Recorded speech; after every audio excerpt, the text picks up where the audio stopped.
las cooperativas. Cuéntenos de la bicicleta y de los ciclistas de las cooperativas en Guatemala. Bueno, muchas gracias, señor Padilla, y agradeciendo a ENADE por esta invitación que nos permite, precisamente lo que usted dice, hablarles de los ciclistas cooperativistas, cuántos equipos tenemos, qué carreras hemos ganado. Y en primer lugar, quisiéramos decir que compartimos en buena medida las ideas y las propuestas de este proyecto, que coincidimos mucho. Precisamente en el sector cooperativo también nos trazamos propuestas. El crecimiento y el desarrollo que hemos tenido es porque hemos hecho planes y proyecciones a 10, 15, 20 años.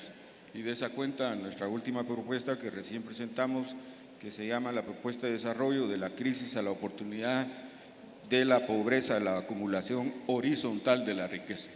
Esto, cuando vimos el documento con el nuestro, coincidimos en bastantes temas, con algunas variaciones, pero al final de cuentas estamos hablando del mismo país, estamos hablando del mismo problema, y la forma de atenderlo es quizás algunas pequeñas diferencias. El tema de la organización para nosotros es muy importante, que no está tomada en el documento. Si la gente no está organizada, y particularmente en el área rural, tiene poco chance de conseguir chance. Entonces, el otro tema también que debemos de cuidar es el tema del medio ambiente, y ese es un compromiso que nosotros tenemos que seguir trabajando. Hablando entonces de las bicicletas del sector cooperativo, pues para contarle, señor Padilla, y a la audiencia, que para nosotros es un gusto compartir, pues estamos hablando que somos 1.300.000 cooperativistas ciclistas, y que de los cuales el 42% son mujeres. Y estamos corriendo con algunas diferencias, porque nos tocan las carreteras más difíciles. Estamos corriendo en el área rural, en las montañas, donde cuesta mucho más. Pero por eso nos damos fuerza y vamos adelante. Estamos hablando de que tenemos 1.200 empresas cooperativas diseminadas en todo el país. Y ver el documento de los 25 sectores productivos donde está teniendo el chance Guatemala de seguir avanzando, pues nosotros estamos en 22 de esos sectores. Estamos entonces en el café, somos productores de café, principales productores, uno de los más grandes a nivel nacional. Estamos en las hortalizas, somos los principales productores y exportadores de hortalizas. Estamos en el cardamomo, estamos en el tema forestal. Nos da mucho gusto compartir con ustedes que somos el sector más importante de este país. Sembrar 30 millones de árboles es un compromiso con la naturaleza y particularmente con el medio ambiente, pero estar aprendiendo.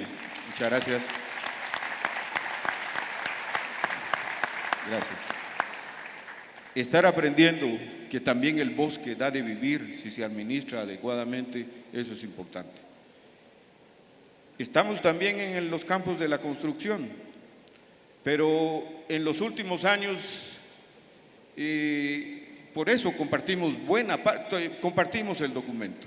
Cuando en el documento se habla de que hay necesidad de accesar a los medios financieros al sector rural y a toda la población, nosotros en el sector cooperativo, las cooperativas de ahorro y crédito, junto con el Grupo Financiero Banrural, en la cual ese Grupo Financiero Banrural lo formamos las mujeres rurales, los grupos mayas, los pequeños y medianos empresarios, las ONGs y el gobierno como aliado estratégico. Esa es una experiencia que tenemos ya de alianzas públicas y privadas desde hace más de 16 años. El gobierno actualmente es dueño del 16% de las acciones. Los sectores privados somos los dueños del resto de las acciones, más del 80%. Y hoy el banco y el sector cooperativo consideramos que atendemos no menos del 60% del crédito en el área rural. Y estamos en todos los lados, estamos en las montañas, estamos en las comunidades, estamos en los mercados, dando esa oportunidad y promoviendo el ahorro. Ese es un trabajo en el cual nos hemos comprometido y fortalecido bastantemente. Nosotros creemos también que a través del trabajo y la filosofía cooperativa estamos democratizando la economía. Y a mí me agradó mucho oír al señor Castillo hace un rato, el presidente del CACIF. Qué difícil es hacer una empresa. A nosotros también las empresas cooperativas tenemos muchas dificultades y muchas para trabajar y trabajar con algunos climas que hay que mejorar. En resumen, estamos haciendo un trabajo, un equipo de cooperativistas de todos los niveles, donde le estamos demostrando a este país que sí hay oportunidad y que si todos jalamos. Muchas gracias, Salvador, por esa experiencia muy bonita. Me hiciste recordar mis tiempos cuando hacía ciclismo. Ya no. La pulga misqueña no me alcanzaba. Y entonces, jalar para el mismo lado. Lo que sí estamos seguros que los que estamos en este salón estamos trabajando por un mismo país. Y lo que nosotros hacemos un llamado a todos los sectores y consideramos que el CES es un buen medio para eso y este foro. Coordinemos esfuerzos, no nos dividamos, no nos confrontemos si al final de cuentas estamos trabajando por un mismo país. Y termino con esto. Nosotros ahora estamos entrando en nuevos campos, a donde producto de las estrategias y los desarrollos que hacemos, ahora estamos empezando y este año ya empezamos las primeras experiencias para entrar el tema de la generación de la energía eléctrica. Estamos ya trabajando en el tema de acabamos de vivir una experiencia preciosa en Cuilco, ahí estamos haciendo una alianza con los cooperativistas de Estados Unidos, las cooperativas de generación eléctrica, y qué experiencia linda. Hay una experiencia preciosa que no se nos va a olvidar, ver a una compañera cooperativista que después de 80 años de que había vivido en la oscuridad, estaba con su candela y a la par se le puso el foco. Apagó la candela y encendió el foco y le dijo a sus nietos: bueno, mis hijos, yo viví en oscuridad, pero ahora ustedes van a vivir en la luz, gracias al sistema cooperativo. A eso estamos llegando y a eso le dijimos al presidente y le decimos a las autoridades responsables: hagamos alianzas porque nosotros conocemos las comunidades, sabemos dónde estamos, sabemos cómo trabajar a las comunidades porque somos parte de ellas. Ese es el resumen, señor Padilla, estamos comprometidos, este país necesita los mejores equipos y nosotros consideramos que tenemos un buen equipo, 1.300.000 cooperativistas, es un equipo que hay que atenderlo y por supuesto que hay que correr con él en la misma dirección.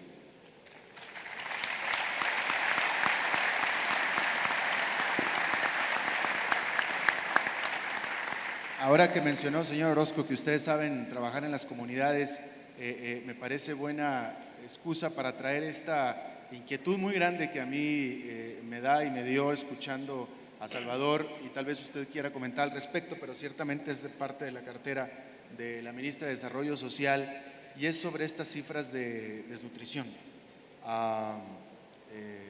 Salvador fue muy claro cuando puso y comparó, de acuerdo a las cifras, a Guatemala con países africanos como Etiopía o como el Congo.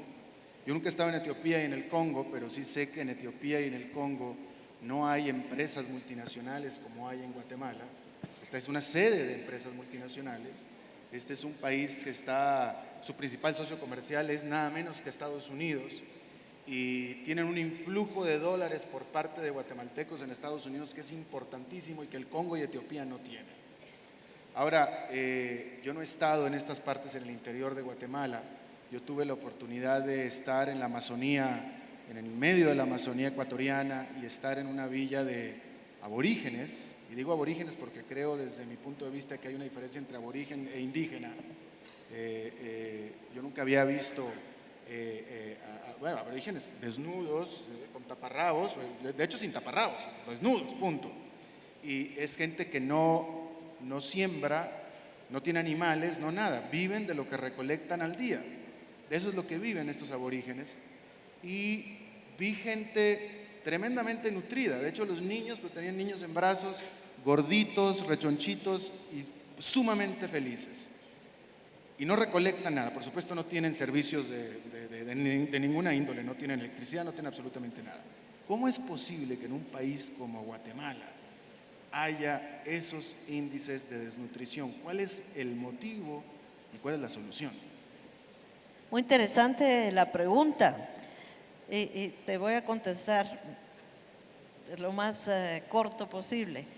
La desnutrición aquí es el producto de una causa estructural y tiene varias componentes. Yo voy a mencionar dos particularmente.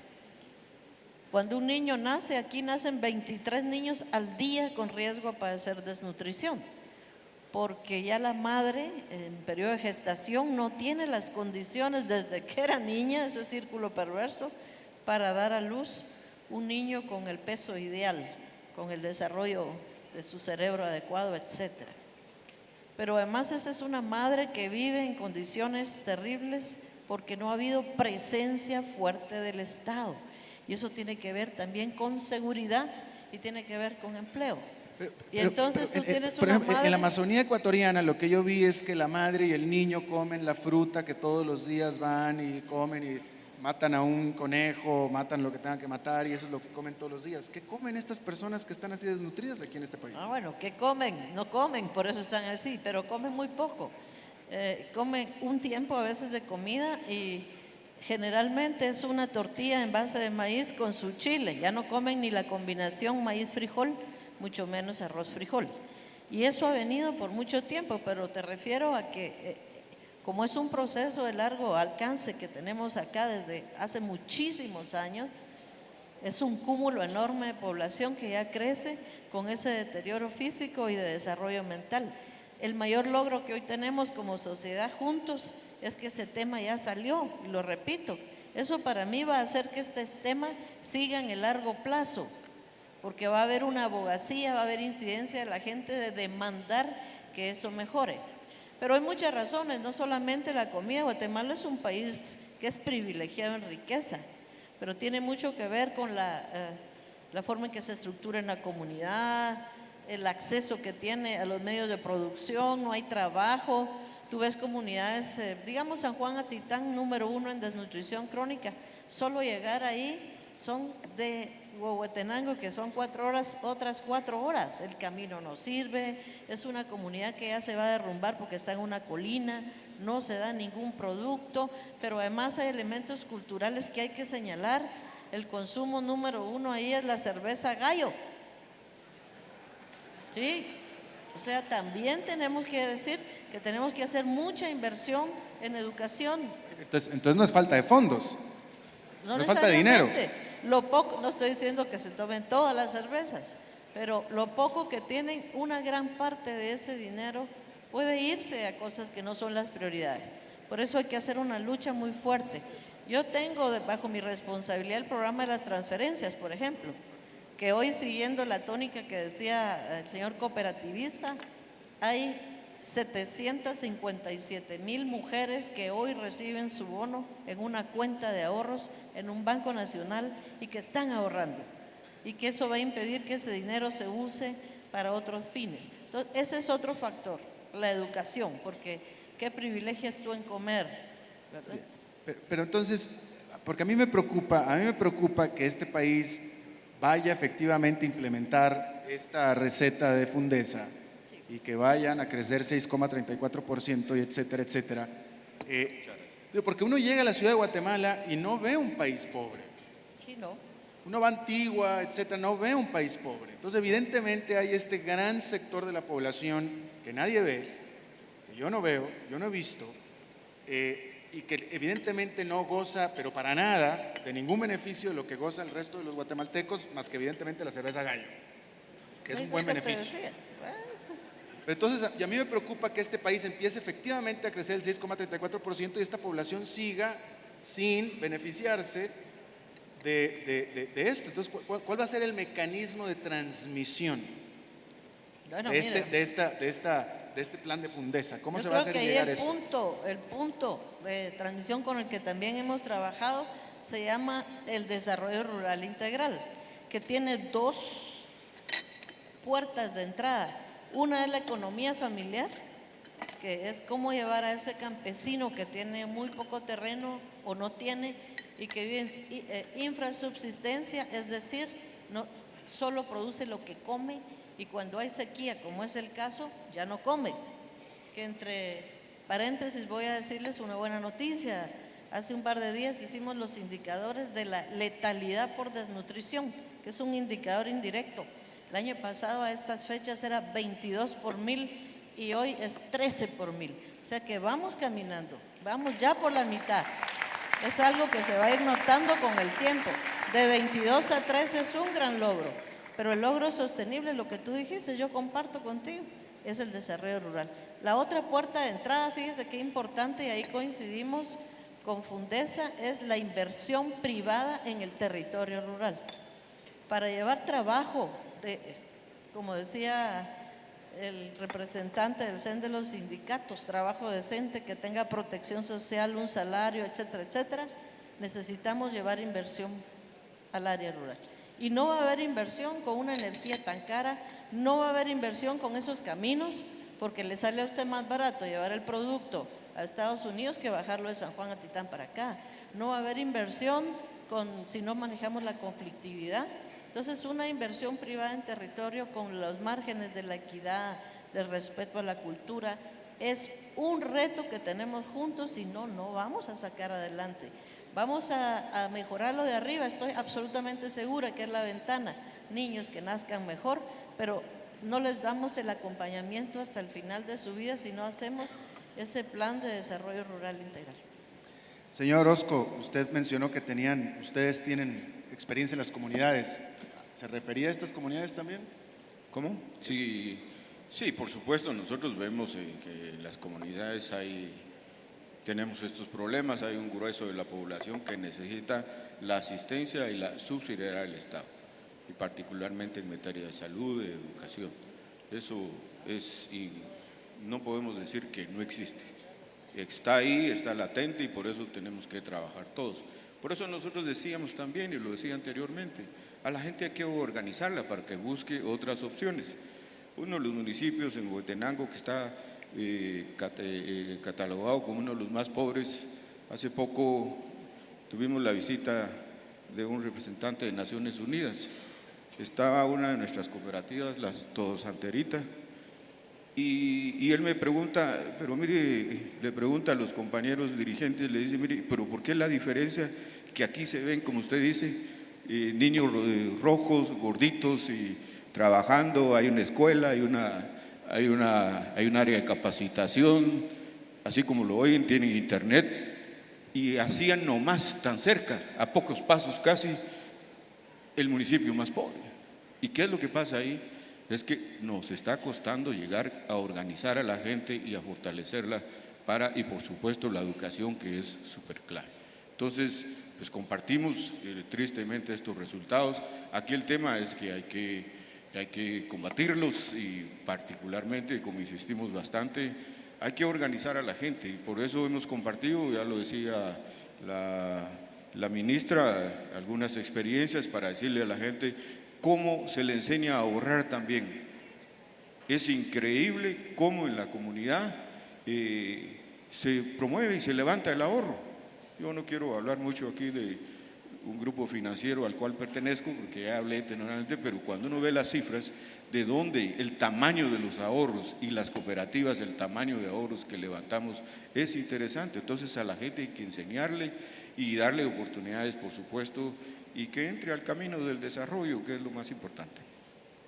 Le recomiendo muchísimo enseguida la alocución del presidente Toledo de Perú, porque Perú tuvo en su momento muchos de los retos que Guatemala tiene en este momento. Entonces la experiencia que tuvo el presidente Toledo es súper valiosa y enseguida la va a compartir con nosotros y les pido que le pongan mucha atención y un aplauso para los panelistas, por favor. Muchas gracias.